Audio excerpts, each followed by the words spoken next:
ชื่อว่าทุกคนเคยประสบปัญหาเรื่องของโน้ตบุ๊กที่ใช้งานอยู่เป็นประจำเกิดปัญหาเสียงเบาลงหรือโน้ตบุ๊กเกิดไม่มีเสียงขึ้นมาซึ่งเสียงถือได้ว่าเป็นอีกหนึ่งสิ่งสำคัญในการเพิ่มอรรถรสด้านต่างๆให้กับเราเวลาเล่นเกมดูหนังหรือฟังเพลงต่างๆและโดยส่วนมากแล้วการที่จะเกิดปัญหาเรื่องของเสียงนั้นอาจจะเป็นเพราะโน้ตบุ๊กของเราขาดการอัปเดตซอฟต์แวร์เครื่องโน้ตบุ๊กมาเป็นเวลานานดังนั้นถ้าหากโน้ตบุ๊กนั้นมีปัญหาเสียงเบา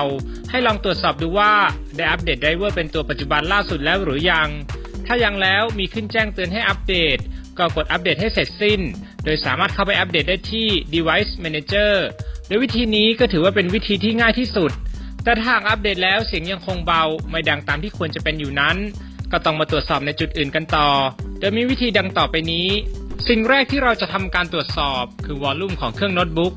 วอลลุ่มคือด่านหน้าของเสียงจากโน้ตบุ๊กเป็นตัวกำหนดว่าเราจะเพิ่มเสียงหรือลดเสียงให้ดังเท่าไหร่มีตั้งแต่ปิดเสียงจนเสียงดังระดับ100ซึ่งเหตุผลที่ต้องเช็คตัวนี้ก่อนก็เพราะว่ามีหลายครั้งที่เราเกิดเผลอกดปิดหรือกดเบาเสียงเอาไว้แล้วลืมจึงทำให้โน้ตบุ๊กเสียงเบาลงหรือไม่มีเสียงดังนั้นควรเช็คตัวนี้ให้ดีก่อนเลยเป็นอันดับแรกเพื่อที่จะได้รู้ว่าเครื่องโน้ตบุ๊กนั้นไม่ได้มีปัญหาอะไรแต่หากทำการเช็คแล้วยังคงเสียงเบาหรือไม่มีเสียงอยู่ก็ต้องไปเช็คในเรื่องอื่นกันต่อเช็ค Audio Device Audio Device คือช่องที่เป็นทางออกของเสียงในกรณีที่โน้ตบุ๊กของเรามีการเชื่อมต่อกับหูฟังจะสามารถเลือกได้ว่าจะให้เสียงนั้นออกจากช่องทางไหนเพราะสมัยนี้หูฟังไร้สายกำลังเป็นที่นิยมด้วยความสะดวกสบายและไร้สายพันธุ์กันให้เกะกะหลายคนจึงเลือกเชื่อมต่อกับหูฟังแบบอัตโนมัติพอเปิดเครื่องแต่ไม่ได้ใช้หูฟังทำให้เสียงนั้นไม่ออกมาก็ต้องมาตรวจสอบกันที่จุดนี้ด้วยโดยวิธีเช็คก็ง่ายมากเพียงแค่กดตรงลำโพงมุมขวาล่าง Manage Audio Device แล้วเช็คว่าเครื่องหมายเลือกนั้นอยู่ที่ตัวปล่อยเสียงตัวไหนยิ่งต่ออุปกรณ์มากขึ้นอย่างหูฟังหรือลำโพงก็จะมีตัวเลือกให้เยอะตามขึ้น Audio Troubleshooter ฟังก์ชัน Troubleshoot คือฟังก์ชันเช็คปัญหาทั้งเครื่องว่าต้นตอของปัญหาทั้งหมดอยู่ที่ไหนสำหรับการใช้ฟังก์ชันนี้ก็ง่ายมากๆแค่เข้าการตั้งค่าของ Sound จากนั้นหาคำว่า Troubleshoot Common Sound Problem ในหัวข้อของ Advanced โดยจะสามารถเลือกได้ว่าจะให้ตัวฟังก์ชันนั้นหาและแก้ปัญหาของ Output Device หรือ Input Device ซึ่งจะทำการเช็คและทดสอบเสียงให้เราได้เมื่อหาปัญหาและแก้ไขแล้วตัวฟังก์ชันนี้ยังสรุปให้อีกด้วยว่าปัญหานั้นมันคืออะไร